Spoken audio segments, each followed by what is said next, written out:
GboahTv. You're watching GboahTv. Kindly click on the subscribe button and the bell beside it so you get notified when we drop new videos. Thank you.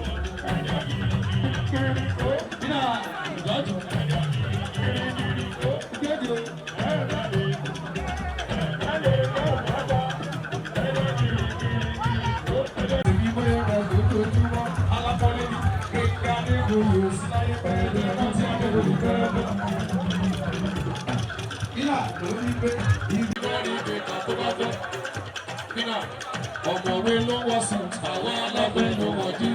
Àkókò sádìgbò, ẹ̀dọ́ ní tó lóye ajé. Àyàn ló ní ìlú gbèlè sádìgbò lòlù. Ó là síwájú, ó là tí ì lọ. Nígbà tí mo ti kálukú wà ìṣèlú, ìgbà láti rí. Òṣèbíọ́lá, Bíọ́lá ni àyà wa, mo kí ẹ máa dá. Abíọ́lá ní ìgbèjì, Bíọ́lá. Wọ́n ṣe tàbí ní ìjọsìn mi. Ọ̀rọ̀ ọlọ́run ọba kì í ṣèlú. Òkú ọlọ́run bá ti ní kó ṣẹlẹ̀ ló máa ṣẹlẹ̀. Aláàtì.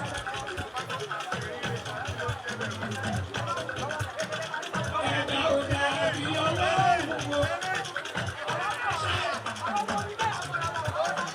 Ènìyàn ò dá ẹbí ọlọ́run wo. Ó ṣe bí ọ̀sán bẹ̀rẹ̀ lójú àbínú. Ẹ̀dá ò dá ẹbí ọlọ́run wo. As we lift up, we lift it up. As we